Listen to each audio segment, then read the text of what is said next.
नंद बाबा को जब पता चला तो झूम रहे हैं, नाच रहे हैं, गा रहे हैं। दूर दूर से लोग बधाई देने के लिए आ रहे हैं।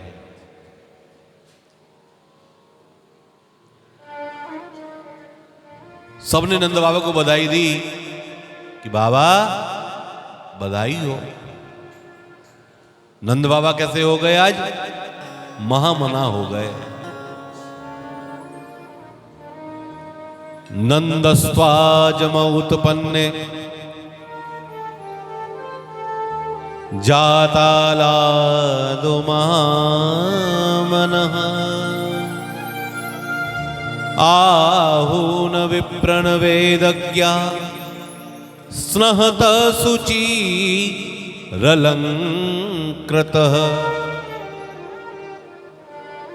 नंद बाबा ने 7 तिलों के पहाड़ों का दान किया, 2 लाख गैयाओं का दान किया, सोना लुटाया, चांदी लुटाए, खूब दान दक्षिणा दी। ब्राह्मण लोग आए, ब्राह्मणों को प्रणाम किया। ब्राह्मणों, तुम्हारी कृपा से मेरे एक जीवन में ये अवसर आया है।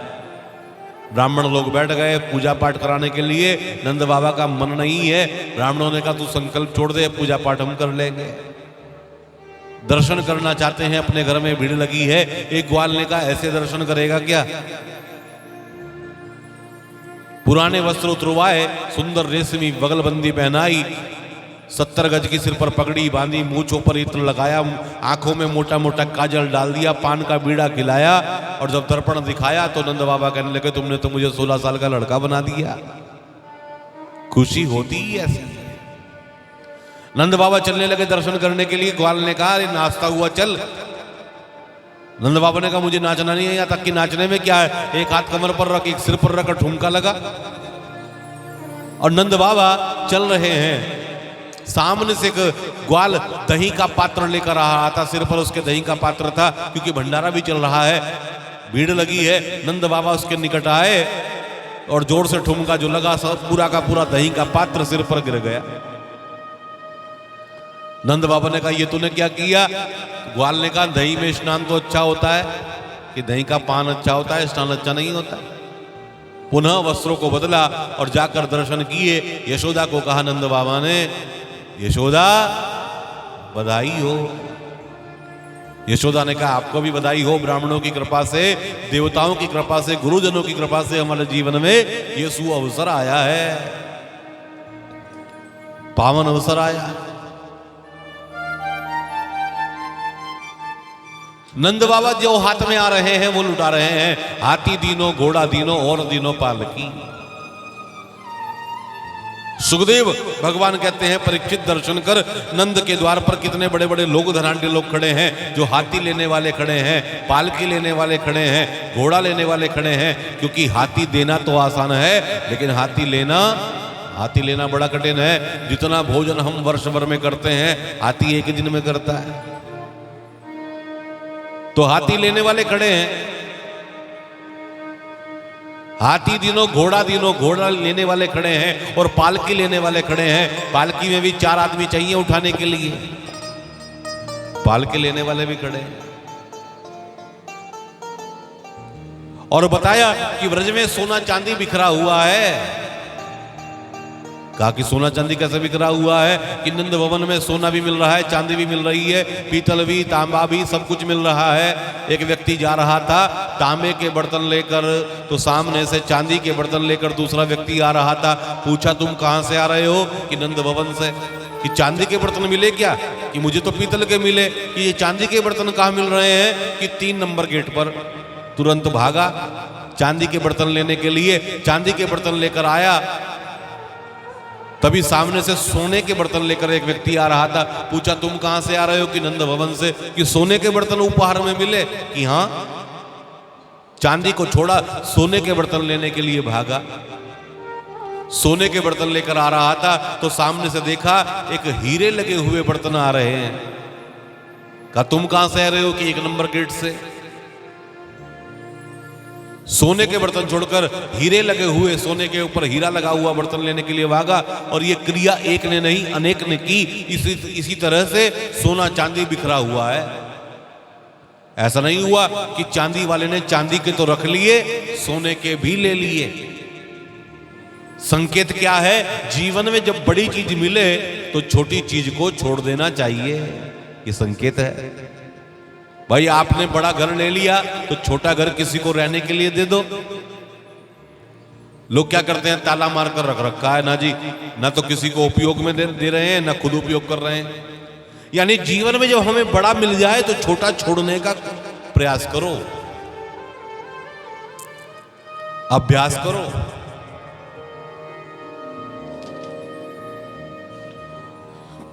जातकर्म संस्कार कराया गया। वाजित्वा स्वस्वयं जन्म जात कर्मा जवावै कारयमास विधिवत पितृदेवार्चनम तथा। पितरों की पूजा की, देवताओं की पूजा की, सबको तृप्त किया। सुखदेव भगवान कहते हैं, परीक्षित भगवान का दर्शन करने के लिए,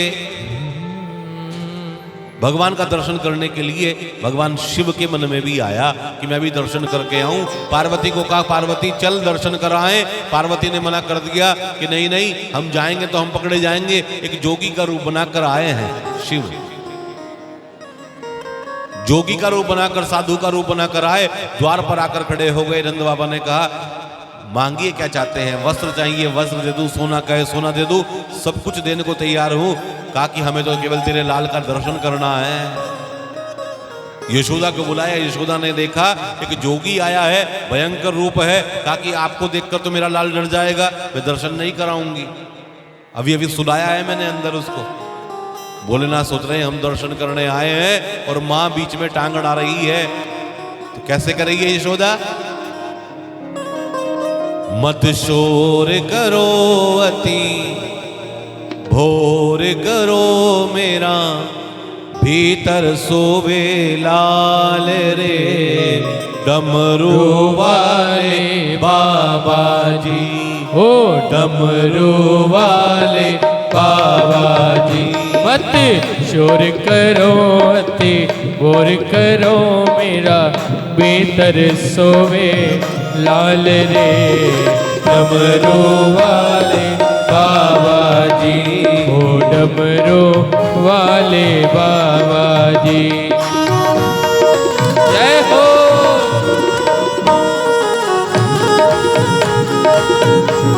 श्री राधे। सभी ताली की सेवा करते हुए जय हो।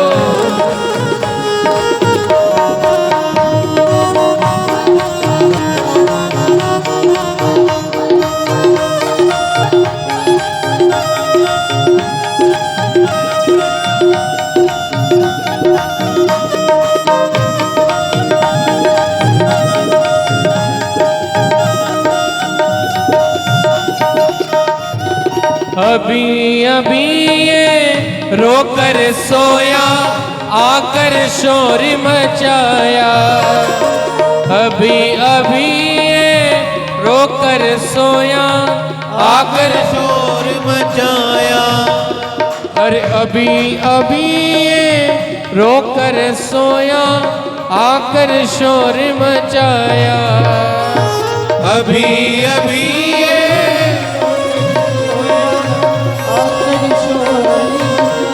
हे बाबा आकर शोर मचाया।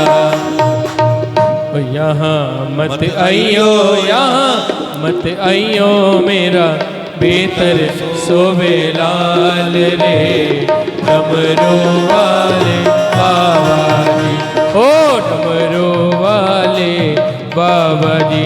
मत शोर करो अति बोर करो मेरा, भीतर सोवे लाल रे डमरू वाले बाबा जी।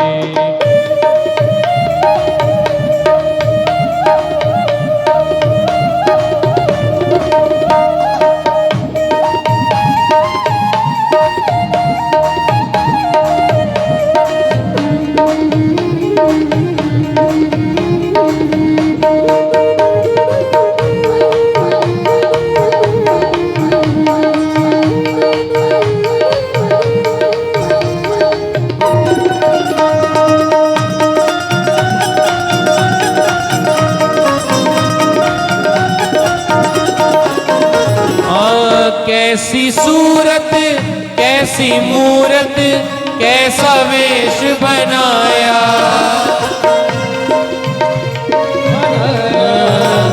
अरे कैसी सूरत कैसी मूरत कैसा वेश बनाया। अरे तेरा वेश देखा तो हमने लाला भी घबराया। अरे तेरा वेश देखा तो हमने लाला भी घबराया। हे बाबा लाला भी घबराया। यहाँ मत आइयो यहाँ मत आइयो मेरा बेहतर सोवे लाल रे डमरू वाले बाबा जी। ओ डमरू वाले बाबा जी। ओ डमरू वाले बाबा जी। ओ डमरू वाले बाबा जी। ओ डमरू वाले बाबा। मैया ने मना कर दिया कि मैं लाल का दर्शन नहीं कराऊंगा। तो मानो भोलेनाथ ने भगवान से ही प्रार्थना करी, भगवान नारायण हम आए हैं आपका दर्शन करने के लिए। तो मानो भगवान ने रोना प्रारंभ कर दिया। इतनी तेज रोए कि यशोदा से चुप नहीं हुए। नंद बाबा आए, उपनंद आए, लगता है नजर लग गई बच्चे को। अब नजर कौन उतारे, तो बताया कि वो जो आया है जोगी, आंगन में जो बैठा है वो नजर उतार देगा। पूछा बाबा नजर उतारते हो क्या? भोलेनाथ कहने लगे वाह प्रभु क्या लीला आपने रची, सारी जगत की नजर तो आप उतारते हो, आपको नजर लग गई क्या? लेकिन मिलने का बहाना है। बाहर लेकर आई यशोदा,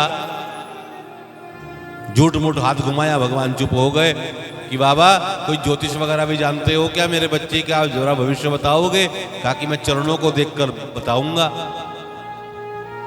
और छोटे छोटे चरण अपने मस्तक पर लगाए तो समाधि लगने लगी और कहना चाहते हैं कि ये तेरा बालक कोई साधारण नहीं है, तेरा बालक तो नारायण जैसा है, ये कहना चाहते हैं। तभी भगवान ने गोल गोल नेत्र निकाले, आंखें निकाली भोलेनाथ की तरफ। महाराज पोल खोलना चाहते हो क्या मेरी? निकल जाओ अब यहां से, दर्शन हो गया। भोलेनाथ ने दर्शन किया और कहा तेरा ये लाल नारायण जैसा होगा। बात को संभाला और भोलेनाथ वहां से निकल गए दर्शन कर कर। फिर उत्सव मन रहा है, बार बार उत्सव मन रहा है। इसी उत्सव के बीच में नंद बाबा को अपने वार्षिक कर का ध्यान आया। सबको कहा भाई तुम उत्सव मनाओ, मैं वार्षिक कर कंस को जो चुकाया जाता है वो चुकाने के लिए जा रहा हूं। और चले दूध दही माखन के मटके लेकर वार्षिक कर को चुकाने के लिए। गोपाल गोकुल रक्षायाम निरूप्यम मथुरागतः नंदकर्षस्य वार्षिक्यम करुं दाता करुद्रः। जाकर कंस को वार्षिक कर दिया। कंस ने कहा बाबा हमने सुना है तुम्हारे घर भी लाल हुआ है। तो बाबा ने कहा हाँ आपकी कृपा से हुआ तो है, कि हम आशीर्वाद देते हैं तुम्हारे लाल को कि तुम्हारा लाल जुग जुग जिए। शत्रुओं के मुंह से भी आशीर्वाद ले रहे हैं। इसके बाद वसुदेव जी से मिले। वसुदेव जी ने पूछा कि हमने सुना है तुम्हारे घर पर लाल हुआ है। नंद बाबा ने कहा कि हाँ भाई तुम्हारी कृपा से हुआ तो है। जबकि वसुदेव जी तो जानते हैं लेकिन फिर भी जानबूझकर पूछ रहे हैं। बहुत सारी बातें करी वसुदेव जी से, हालचाल पूछा। वसुदेव जी ने कहा देखो आजकल उत्पात बहुत हो रहे हैं, अधिक समय तक रुकना ठीक नहीं है, अब तुम निकल जाओ गोकुल। और नंद बाबा निकल गए। इधर कंस चिंता में बैठा है कि वो योग माया कहकर गई है कि तुझे मारने वाला पैदा हो गया है, तो आसपास के जितने बच्चे हैं सबको समाप्त कर दिया जाए। लेकिन जो बच्चे होंगे वो तो अभी प्रसूति का गृह में होंगे, वहां पर पुरुषों का जाना वर्जित है। तभी सामने से पूतना आई। पूतना ने आकर कहा मैं किस दिन काम आऊंगी, मैं जाऊंगी। पूतना अपने स्तनों पर विष लगाकर सुंदर स्त्री का रूप बनाकर चली और सबसे पहले गोकुल में ही आई। सोच रही है आसपास के जितने गांव हैं और जितने बच्चे 1 महीने में पैदा हुए हैं सबको समाप्त कर दूंगी। सबसे पहले गोकुल में आई और गोकुल में जैसे ही आई आवाज सुनाई दी कि नंद के घर आनंद भयो जय कन्हैया लाल की। सोच रही है तो सबसे पहले नंद भवन में ही चलती हूँ। नंद भवन में प्रवेश किया तो भीड़ लगी है। गोपियों ने देखा, गोपियों ने पूछा तुम कौन हो? कहा कि मैं यशोदा की दूर पार की बहन हूं। यशोदा को बुलाया, अरे यशोदा तेरी कोई दूर पार की बहन आई? अब यशोदा आई, यशोदा ने को कहा पहचाना नहीं बहन? यशोदा पहचान तो नहीं रही है, लेकिन फिर भी यशोदा ने कहा कि हाँ लग तो रहा है, तुम्हें देखे हुए कभी कहीं ना कहीं तो मिली हो तुम, कि मैं तुम्हारी रिश्तेदारी में बहुत दूर पार की बहन लगती हूँ। कि आओ बहन, कैसे आना हुआ? कि मैंने सोचा तुम्हारे लाल का दर्शन कर रहा हूं। यशोदा ने कहा अभी अभी मैंने पालने में सुलाया है, कक्ष में आराम से जाना और दर्शन कर कर आ जाना, फिर उत्सव में शामिल हो जाना। कि ठीक है। यशोदा कक्ष में गई और जैसे ही कक्ष में प्रवेश किया भगवान ने कहा आओ मौसी जी, और आंखें बंद कर ली। यानी मां का रूप बनाकर आई है तो मौसी, आंखें बंद की। अब भगवान ने आंखें क्यों बंद की, इसके पीछे बहुत सारे अर्थ हैं। संत कहते हैं कि भगवान का एक नेत्र सूर्य लोक है और एक नेत्र चंद्र लोक है। तो भगवान विचार कर रहे हैं इसको सूर्य लोक भेजा जाए या चंद्र लोक भेजा जाए। भगवान ने आंखें इसलिए बंद की। दूसरे संत ने कहा कि नहीं नहीं ये वाला भाव नहीं, भगवान ने आंखें बंद की, भगवान आज मंगलाचरण करने जा रहे हैं ना, इसलिए भगवान ने आंखें बंद कर ली। आज शुरुआत करने जा रहे हैं दैत्य को मारने के लिए, इसलिए मंगलाचरण कर रहे हैं। तीसरे संत ने कहा नहीं नहीं, भगवान विचार कर रहे हैं कि ऐसा इसका कौन सा पुण्य है जो मेरे हाथों मरने के लिए आ गई। तो बताया ये पूर्व जन्म में बलि की पुत्री रत्नमाला थी। कहा कि जब वामन बलि के द्वार पर आए तो रत्नमाला के मन में आया कितना सुंदर बालक है, इसको दुग्धपान कराया जाए। लेकिन जब वो बालक बड़ा हो गया, विराट हो गया, तो रत्नमाला के मन में आया इसको तो विष पिलाकर मार देना चाहिए, ये तो धोखेबाज है। तो मानो भगवान दोनों संकल्प पूरे कर रहे हैं, विष भी पिएंगे दूध भी पिएंगे। अलग अलग भाव है। भगवान ने आंखें बंद क्यों की, तो भगवान ही जानते हैं। पूतना आगे बढ़ी, भगवान को उठाया और दुग्ध पान कराने लगी तो भोलेनाथ का ध्यान करने लगे, महाराज आप विषधर हो, विष आप पीना, दूध मैं पीऊंगा। और धीरे धीरे धीरे धीरे प्राणों को पीना प्रारंभ कर दिया। कहती है मुच्चताम मुच्चताम, छोड़ मुझे। लेकिन भगवान कहते हैं नहीं नहीं। आकाश में उड़ गई, विशाल काय भयंकर रूप में आई, कहने लगी मुच्चताम, छोड़ मुझे छोड़ मुझे। भगवान कहते हैं ये मैंने नहीं सीखा मौसी जी, ये तो संसार वालों का काम है, कभी किसी को पकड़ते हैं कभी किसी को छोड़ते हैं। हम जल्दी से किसी को पकड़ते नहीं, और एक बार जिसको पकड़ लेते हैं फिर उसको छोड़ते नहीं, चाहे वो हमारा भक्त हो या शत्रु हो। और धीरे धीरे धीरे धीरे धीरे धीरे समाप्त कर दिया। धरती पर आकर गिरी, विशाल काय रूप में है, कई योजन के वृक्षों को तोड़ दिया। आवाज हुई, यशोदा ने देखा लाल नहीं है, सब लोग घबराए। जाकर देखा तो पूतना के वृक्ष स्थल पर भगवान खेल रहे हैं। सीढ़ी लगाकर भगवान को उतारा गया। यशोदा देख रही है। नंद बाबा ने फटकार लगाई, तुम्हें बच्चे पालना नहीं आता, ये पूतना हमारे घर में कैसे प्रवेश कर गई। कहा कि उत्सव मन रहा है, आनंद हो रहा है। पूतना का नाम है अविद्या। कभी कभी उत्सव के अंदर भी अविद्या प्रवेश कर जाती है। अविद्या प्रवेश कर गई और बालक को यानी आनंद को उठाकर ले गई। कभी कभी हमारे भी आनंद में कमी आ जाती है, क्योंकि जब हम भगवान को भूल जाते हैं तो फिर आनंद में कमी आ जाती।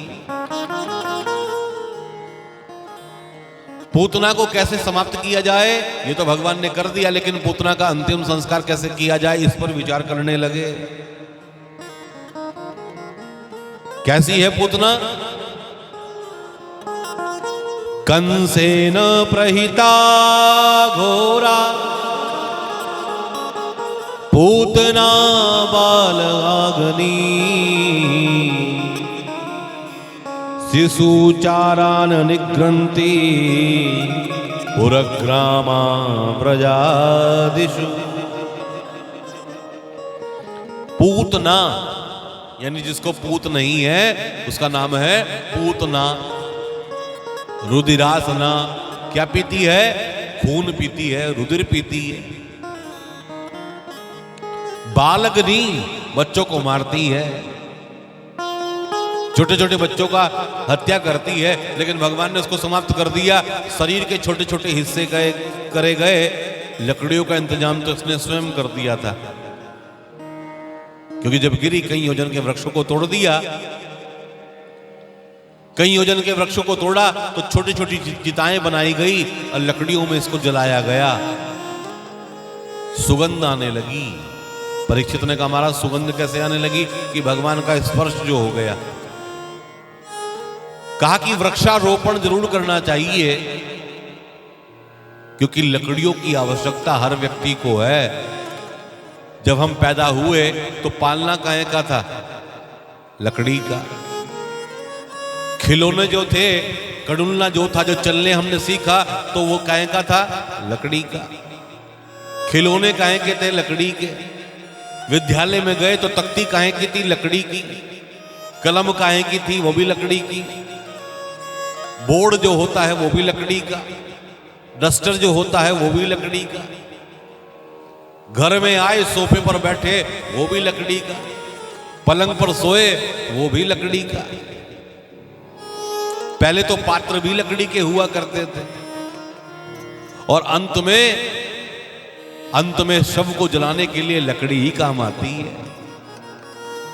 इसलिए हमारा और आपका कर्तव्य है कि जीवन में इतनी लकड़ियां हम लगाएं, यानी वृक्ष लगाएं, ताकि औरों की लकड़ियों जलाए लगे हुए वृक्षों में तो हम जल जाएंगे, हम भी तो वृक्षारोपण करें।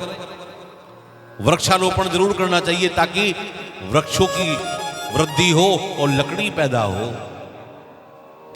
वृक्ष अगर कटते रहे तो हम बीमार होना प्रारंभ हो जाएंगे, ऑक्सीजन खत्म हो जाएगी। आप निश्चय कर लो कि आपको अपने जन्मदिन पर जितने वर्ष के आप हो गए उतने वृक्ष लगाने हैं। जितने वर्ष के आप हो जाओ उतने वृक्ष लगाओ। अरे उतने मत लगाओ तो आधे तो लगाओ, उससे आधे तो लगाओ, और कम से कम 5 वृक्ष तो लगाओ ही लगाओ। नियम बनाओ, मार्कंडे की पूजा और वृक्ष, ये 2 अपने जन्मदिन पर अवश्य करने चाहिए। मार्कंडे ऋषि की पूजा करो और वृक्ष लगाओ।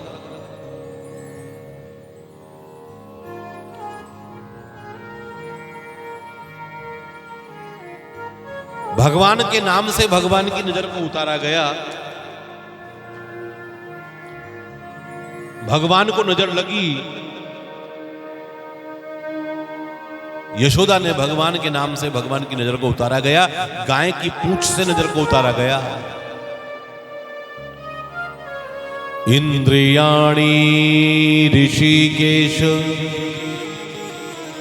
प्राणान्नारायणे वतु श्वेतदीपपतिश्चित्तम् मनो योगेश्वरो वतु।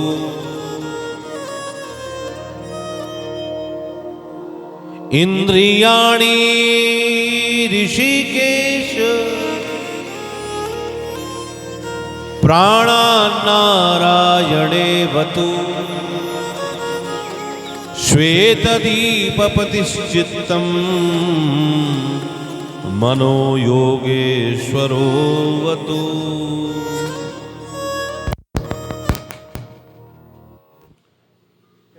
भगवान की नजर उतारी गई और भगवान फिर लीला करने लगे। एक दिन फिर उत्सव मन रहा है। पालने में भगवान को सब लिटाया और सब झोटा दे रहे हैं। पालने में सब आकर झोटा दे रहे हैं और गा रहे हैं क्या? कन्हैया झूले पलना नित होले झोटा दीजो। कन्हैया झूले पलना नित होले झोटा दीजो। मेरो लाला झूले पल नानक होले जोटा दीजो। निक होले जोटा नित होले जोटा दीजो। निक होले जोटा दीजो नित धीरे जोटा दीजो। नित होले जोटा दीजो जोटा दीजो। मेरो लाला झूले लाला झूले पलना निक होले जोटा दीजो। मेरो लाला झूले पलना होले जोटा दीजो।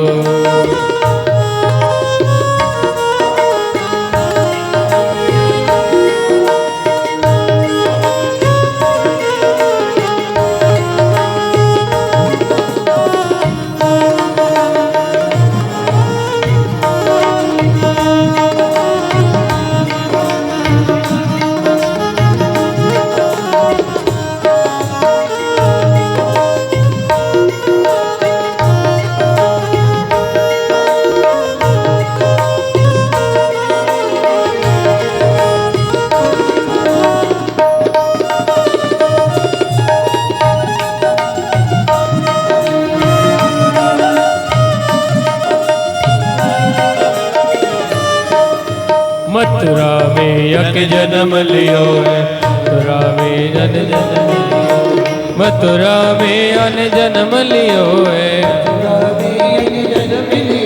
हे मथुरा में अन जन्म लियो है। गोकुल में झूले पलना नित होले जोटा दीजो। मेरो लाला झूले पलना नित होले जोटा दीजो। नित होले जोटा दीजो निक धीरे जोटा दीजो। दीजो नित धीरे जोटा दीजो। मेरो लाला झूले पलना नित होले जोटा दीजो। मेरो लाला झूले नित होले जोटा दीजो। हरि बोल।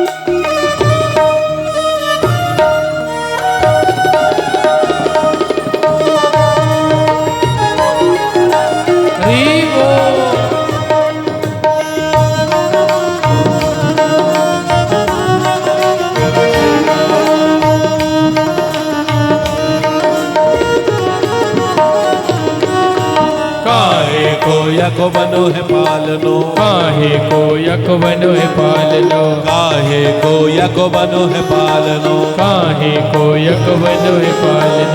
काहे को यको बनो है पालनो। काहे को यक बनो है पालनो। काहे को यको बनो है पालनो। काहे को यक बनो है पालनो।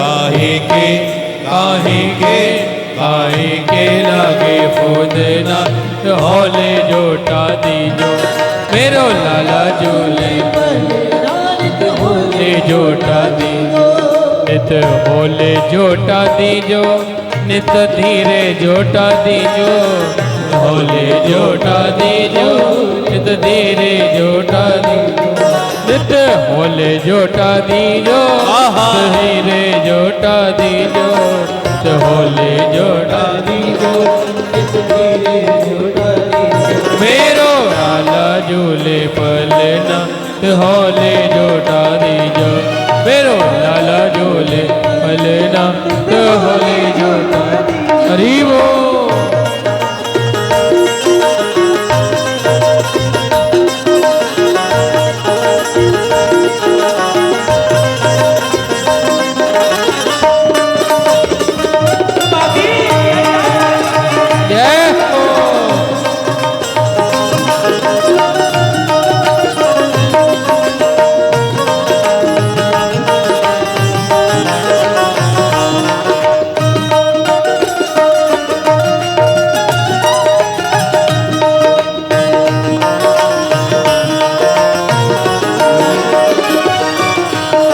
रतन जड़ित को बनो है पालनो, रतन जड़ित को बनो, रतन जड़ित को बनो है पालनो, रतन जड़ित को बनो है पालनो, रतन जड़ित को बनो है पालनो, जड़ित को बनो है पालनो। रेशम के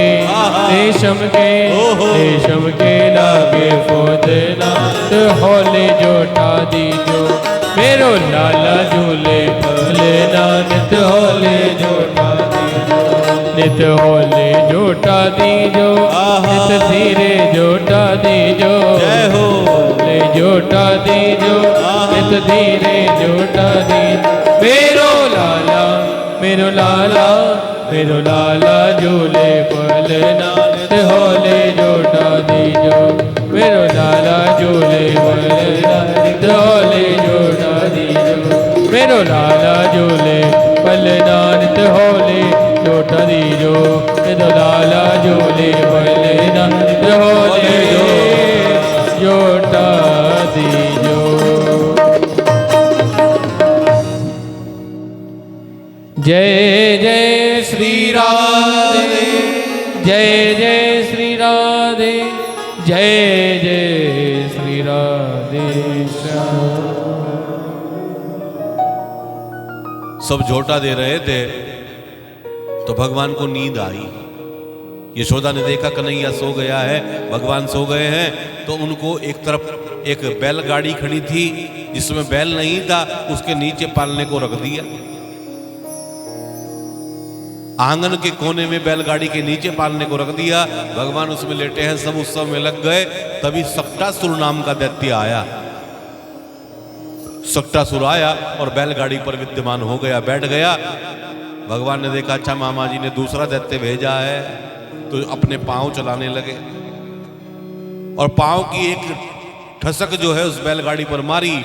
वो बैलगाड़ी आकाश में उड़ गई और सक्टासुर समाप्त हुआ, धड़ाम से नीचे आकर गिरी। पालने के ऊपर सब लोग भागे। यशोदा ने कहा ओहो, इसमें तो मेरा लाल सोया था। बैलगाड़ी को हटाया तो देखा भगवान खेलते हुए दिखाई दिए, पालना टूट गया। खेलते हुए जो दिखाई दिए, सबने कहा भाई ये बैलगाड़ी कैसे पलट गई। छोटे छोटे बच्चे कहने लगे हम बताएं, आपके लाल ने इस पर पांव मारा और ये आकाश में उड़ गई। सब कहने लगे देखो बच्चे हैं ना, बच्चों वाली बात कर रहे हैं, भागो यहां से। बच्चे तो सच ही बोलते हैं, ये तो हम झूठ बोलना सिखाते हैं। बच्चे भाग गए। फिर सुरक्षित किया गया, फिर ध्यान रखा गया। कहा कि ये बैलगाड़ी क्या है? कहा ये शरीर ही बैलगाड़ी है, इसमें बैल नहीं है। बैल यानी धर्म नहीं है। जिस शरीर से धर्म नहीं होगा उसमें सक्टासुर ही बैठ जाएगा। इसलिए शरीर से धर्म करते रहना चाहिए। भगवान नीचे है और बैलगाड़ी ऊपर है, यानी हम ऊपर हो जाएं और भगवान नीचे हो जाएं तो बात बनने वाली नहीं है। भगवान हमेशा ऊपर रहने चाहिए। तो सुखदेव भगवान बता रहे हैं। इसके बाद तृणावत आया। तृणावत भगवान को उड़ाकर ले गया, पीठ पर रखा, वजन बढ़ाने लगे और भगवान छोटे छोटे हाथ से गला दबाने लगे। तृणावत सोचने लगा कि ये बालक है या पत्थर है। भक्त जो है पत्थर के अंदर भगवान का दर्शन करते हैं, लेकिन दुष्ट भगवान के अंदर भी पत्थर का दर्शन कर रहा है। और छोटे छोटे हाथों से गले को दबाना प्रारंभ कर दिया, समाप्त कर दिया तृणावत को भी। एक के बाद एक दैत्य भेज रहा है कंस, और भगवान सबको समाप्त कर रहे हैं। आ तो रहे हैं लेकिन वापस जा नहीं रहे।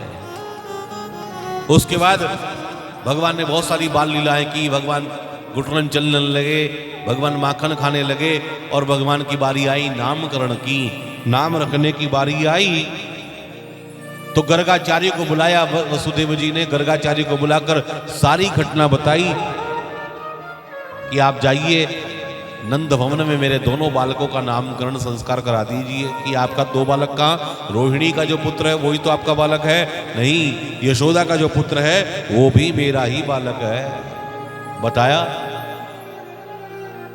गर्गाचार्य जी आए, गर्गाचार्य जी आए नंद बाबा के घर पर, बड़े प्रसन्न हैं गर्गाचार्य क्योंकि जानते हैं नारायण है ये।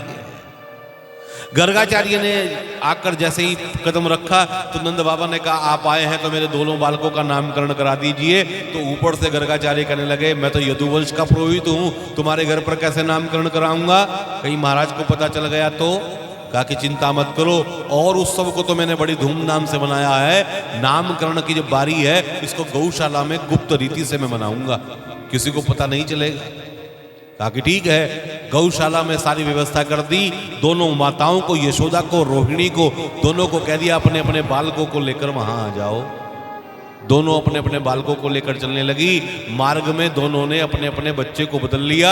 रोहिणी के बालक को यशोदा ने ले लिया और यशोदा के बालक को रोहिणी ने ले लिया, ताकि बाबा की परीक्षा लें कि बाबा सिद्ध हुई है कि नहीं। बैठे सामने, गणपति पूजन कराया, नवग्रह पूजन कराया, मार्कंडे पूजन कराया, और जब नाम रखने की बारी आई यशोदा की गोद में जैसे ही देखा तो पहचान गए और कहा यशोदा तेरी गोद में ये रोहिणी का पुत्र है। अयम ही रोहिणी पुत्रो रमयन सूरदई गुणई आख्यास्ते रामीति बलादिख्याम बलम विदु। मान गई यशोदा कि पहचान गए बाबा। कहा कि इसके जन्म के समय कुछ खेचातानी हुई है। खेचातानी क्या हुई कि देवकी के गर्भ से रोहिणी के गर्भ में स्थापित किया गया।